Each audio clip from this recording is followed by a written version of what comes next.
Let's continue on with Congress. The next topic is caucuses. Now, we've seen this in the context of elections, and it has the same generic meaning. It's a grouping of people who make decisions. In elections, they make decisions on who they're going to cast their votes for a candidacy. In this context, in Congress, it's almost like we have little mini interest groups inside of Congress, or quasi-interest groups. And so certain members of Congress will band together, those who have common bonds either about region or policy goals or whatever. And so they'll band together as little pockets inside of Congress. So some examples are the Congressional Black Caucus.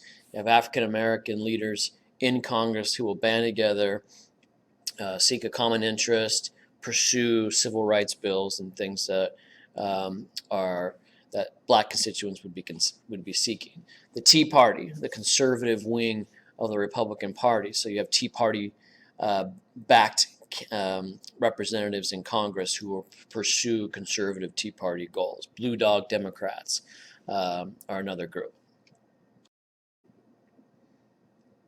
Staff is another group of people that we need to be concerned with in Congress. And obviously these are not elected people, but they do a lot of the very important work in Congress, and they're heavily dependent upon by the actual members of Congress. So we've got personal staffers. Every member of Congress has their own staffers. The senators are going to have more staffers than representatives are going to have. But, we've got thousands of people working in supporting roles for members of Congress in Washington. And they'll do all kinds of things, organize mail and be receptionists and, with lower level jobs all the way up to lawyers who are going to be doing major tasks like helping to write laws and draft legislation, or be lobbyists or something like that, or meet with lobbyists. Some of them also are not going to be in Washington. Some of them will be in the local constituencies as well. We also have committee staff. So all the committees in Congress, mainly standing committees, are going to have their own staffers who are going to be doing everything from researching bills to writing legislation and that kind of thing. And they are the ones who will also be in contact with interest groups.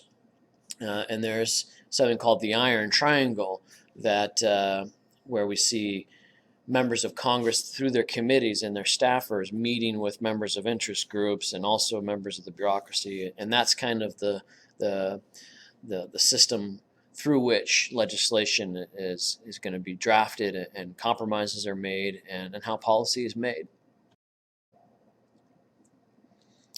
We have staff agencies as well. And so along with the staffers who help committees and individuals in Congress, we also have these services that are going to do work for members of Congress. And so the CRS, for example, is ran by the Library of Congress, and it's kind of your library for members of Congress, where they can do research, or their staffers can do research. There's just a huge supply of information, and you have people who work in the service that are going to help you find that information.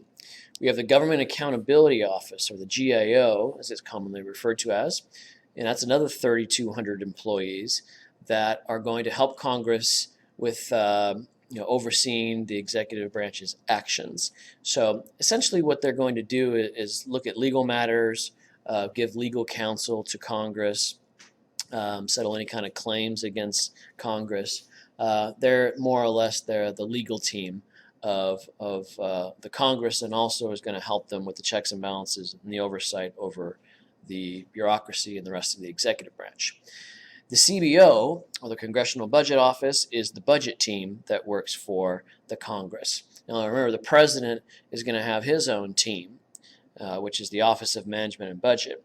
Congress has their team that helps them with the budget. So you got another 200 and something people who are going to be, breaking down numbers and drafting all the reports and estimates and things that all the agencies put forward when they request funding for their bureaucracies or their office or whatever. All right, another topic that we need to be very well understanding of is reapportionment. So this goes back to the Constitution, And the Constitution says that every 10 years we're going to have a census. And the purpose of the census is to figure out how many people there are, but also where they're living and where they have moved. Because remember, this is a republic, and the Founding Fathers made a big emphasis on really getting the representation part. That's what, a lot of the big fights at the Constitutional Convention were all about. How do we do the representation? How are we going to make this a functional republic? And so the census is there to tell us how many representatives each state is going to get. And so we also have to draw lines to create districts so that we can have one individual, one representative overseeing these different districts. So after we have a census, the first stage is reapportionment, and this is the redistribution of seats. So for example, if population grows in Texas, then they're going to gain seats in Congress, as opposed to New York, who has, over the last few years, been losing population, and therefore they're going to lose seats in the House of Representatives. The second stage is redistricting. To reflect those changes in the number of seats in a given place, they have to redraw the lines as well. So in other words, if you've got a state that has 10 districts and the lines are drawn accordingly, and the census reveals that they've lost population and now they only get to have 9 seats, well, you got to redraw those lines to make it so that you have 9 districts instead of 10. Right? So this is redistricting. The reason why this is such a big deal is because there's a big debate about who should draw the lines and how should they be drawn, because it's very easy to draw the lines in a way to gain a political advantage, which is called gerrymandering. So politically motivated redistricting to give yourself an advantage. Usually this is along party lines. So if Democrats get to draw the lines, they're going to do it in a way as to help Democrats get elected. If Republicans are doing it, they're going to help Republicans get elected. But it also could be for other things. It could be for helping incumbents not get defeated. It could be to help minorities, even though there are legal issues there. There are a couple ways that this can happen. There'll be an illustration coming up shortly. Cracking is a method of gerrymandering where you try to divide certain households in order to gain an advantage.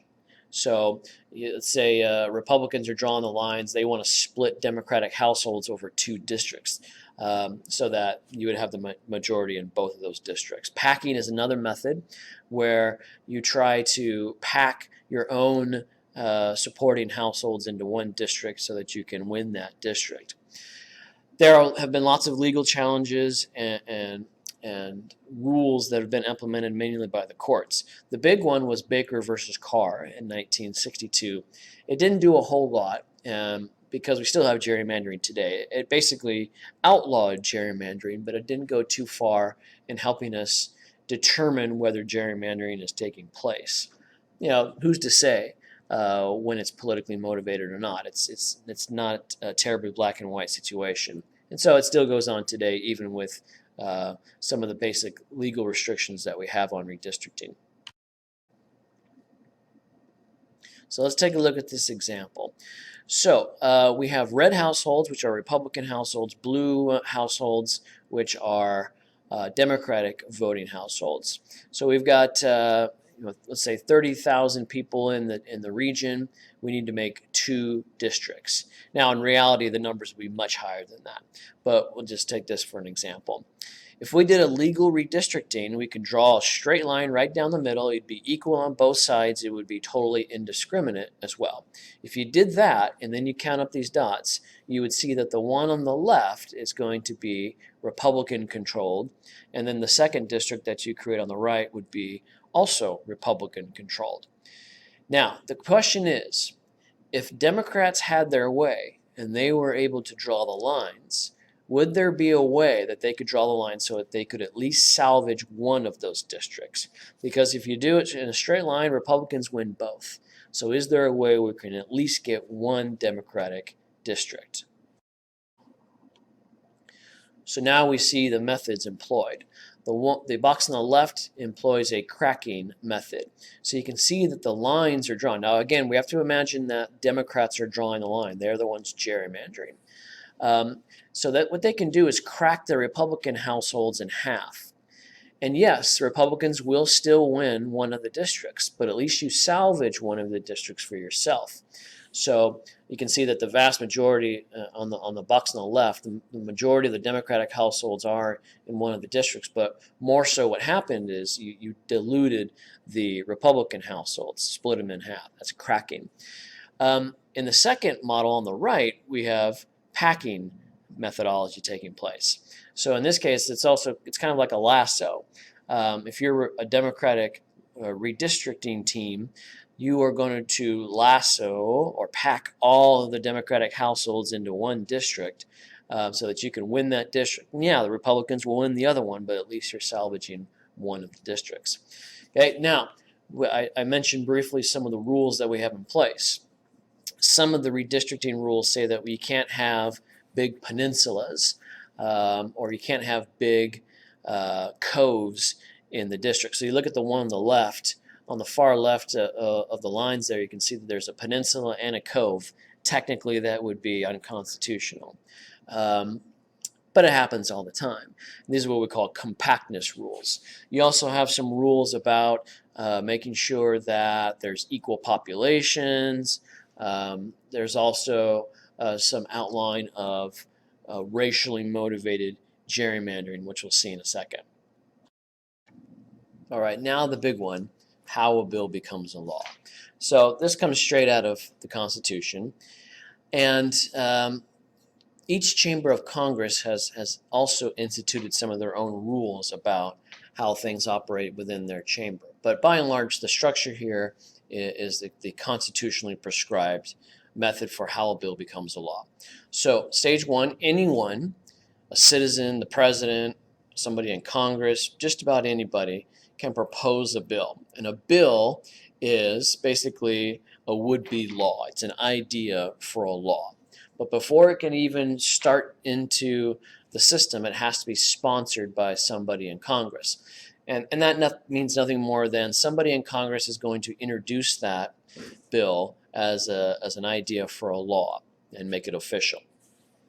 Sponsors then are going to give the bill to one or more of the subcommittees to basically work on it and write it up, put it into legalese or something viable that could work its way through the Congress. And of course, the leadership is going to have a say about how the bill is going to be assigned to committees or subcommittees.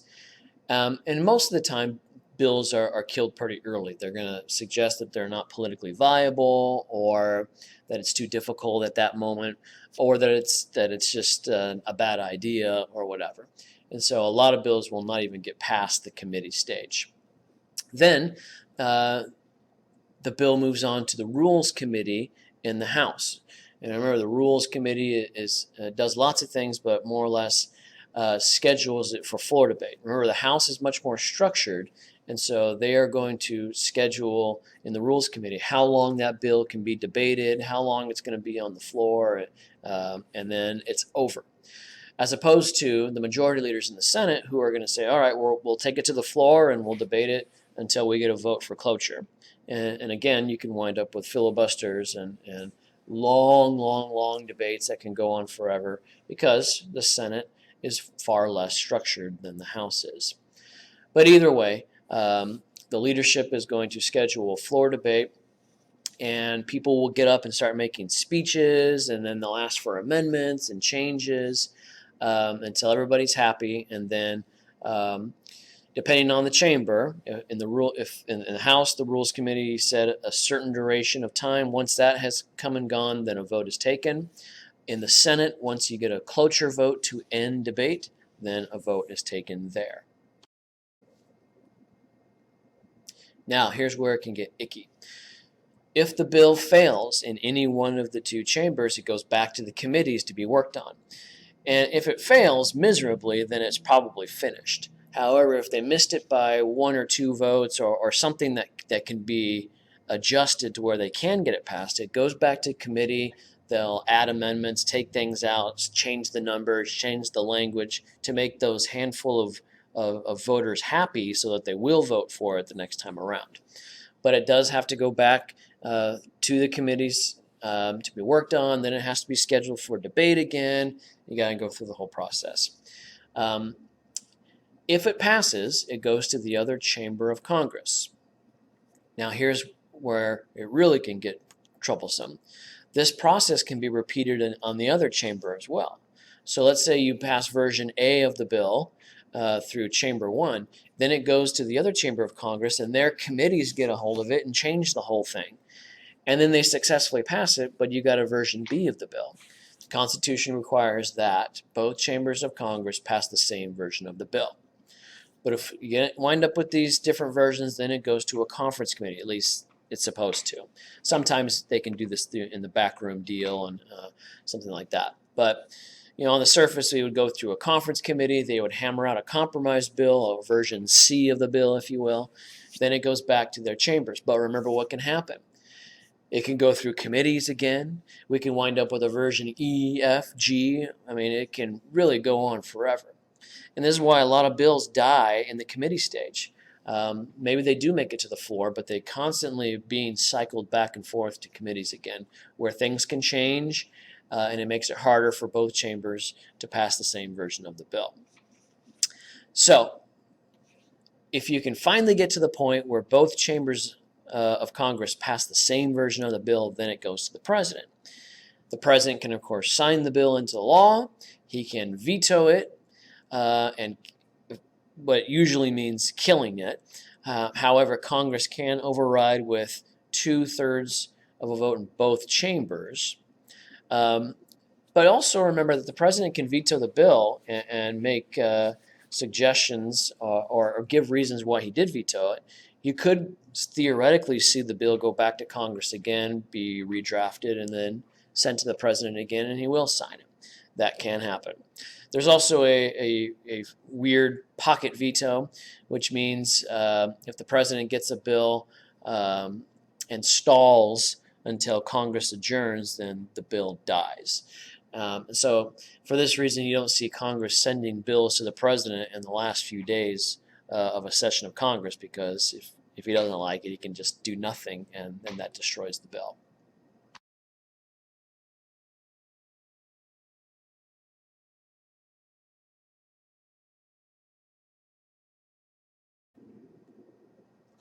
All right, so now some political things about Congress.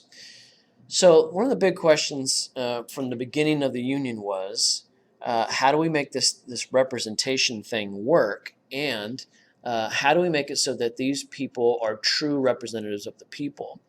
And so we've kind of come up with these terms to denote how a member of Congress might vote on a certain bill.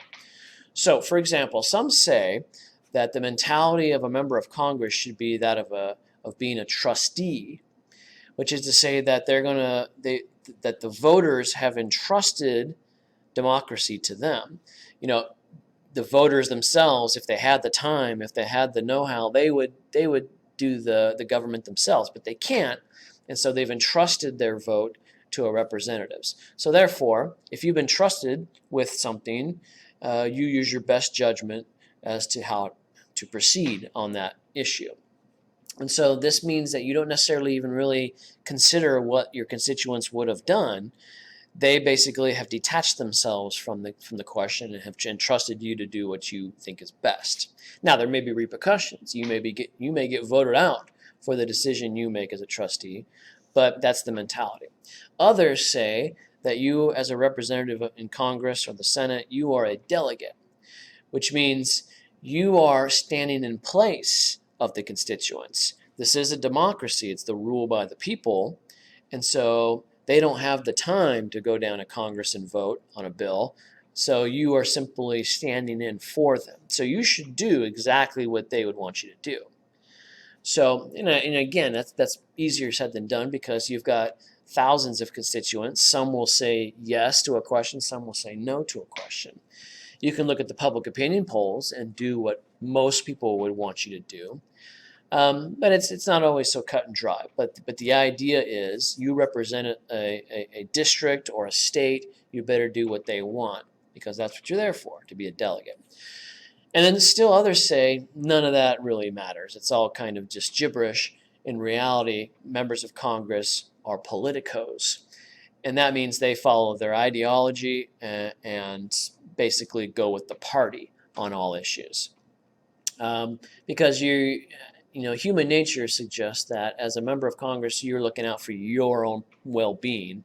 You need to keep your job. You need to do what's going to keep you in the good graces of your party, make your base happy, those who have the same ideology as you, and then you'll be just fine. So it's not, like I said, it's not always all cut and dry. Many issues, representatives in Congress are going to have different mentalities. So on major issues, like are you going to vote for approval of a war, and you're probably going to be a politico.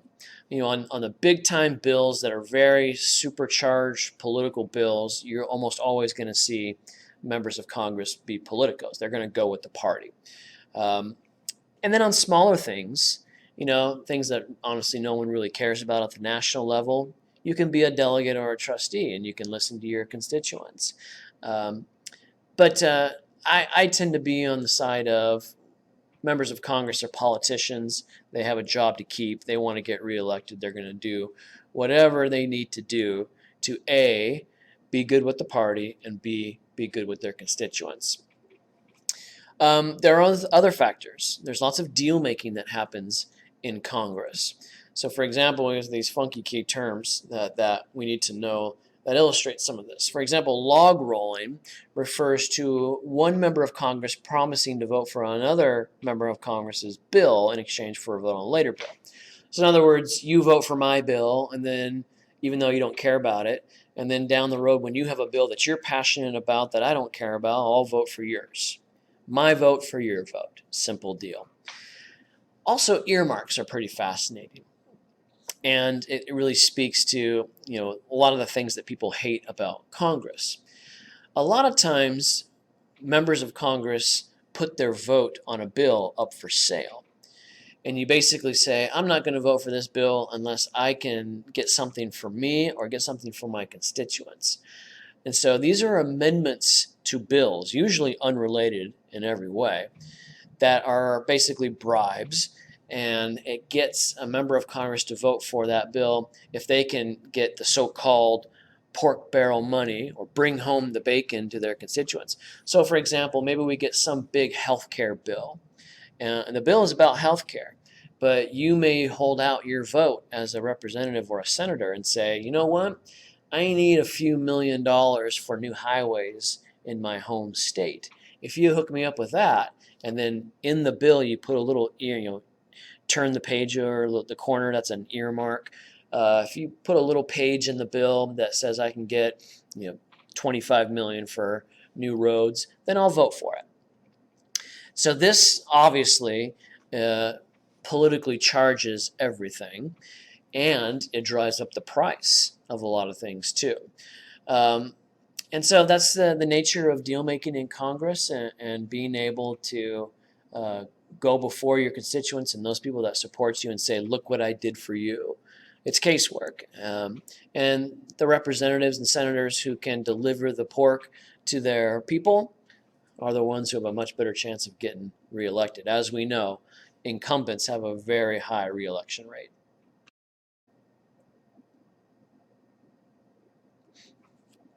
What about Congress and politics with interest groups in the president? So how Congress relates to other parts of the government and other entities is a major factor as well. Remember what interest groups do. Interest groups are in the business of making sure their policy goals are met.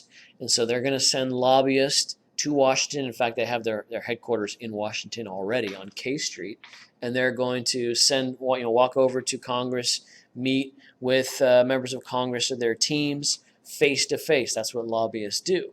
They used to do it in the hotel lobbies. Now they do it in the offices. And they're going to talk about things like making donations, helping them with information, criticizing them. This goes back to the whole Iron Triangle thing. Policy in this country is made behind closed doors with congressional committees, interest groups, bureaucracies, all making deals with one another, making promises to each other. And the interest groups that make the best deal to members of Congress are going to be the ones who get their policies through. Um, and so, we hear a lot on the news about Congress or the president caving to the special interest. Well, this is what we're talking about here, and this is how they maintain their livelihood. This is how things get done. So it's kind of political talk that gets people riled up, but that's day-to-day business in Washington, D.C. Also, Congress is always in a big tug of war with the President of the United States. The President is often called the chief legislator, even though he's in the executive branch. He, among all the people who are trying to set an agenda for Congress, he's one of the most powerful because he's one guy, and he has the bully pulpit, which is to say he can go on camera, talk to the American people. He has a huge advantage in this because he's one person. Members of Congress, there's 535 of those, all competing for camera time. So he can sell his ideas to the public, and he's in a good position to establish the agenda for Congress. Now, Congress can either work with the president or they can resist the president and try to establish their own agenda. It has a lot to do with who the president is, whether he's a Republican or a Democrat, and which parties are in control of the two chambers of Congress. If everybody's a Democrat, well, then they're all going to work together really nicely. It's the presidents who have to deal with Congresses from the other parties that have their work cut out for them. And the successful ones are the ones who don't hang their hat on the excuse that, oh, well, the other party wasn't cooperating with me. Some of the best presidents we've ever had were the ones who could work with the other parties in Congress. But still, Congress is going to try to assert itself and try to maintain their own agenda. But you have to remember that it works the other way as well. If you're a Republican Congress, you can send all kinds of conservative bills to the president. But if he's a Democrat, he ain't going to sign them. And so you got to do compromises. You have to play the political game to try to get the upper hand over the president and the bureaucracy for that matter. So and that's the way the Founding Fathers set it up. They set up a system of checks and balances to where one group couldn't dominate the government. It's, according to most, it's a healthy thing when the president and Congress fight with each other. Unfortunately, a lot of times that means nothing gets done, especially in modern times.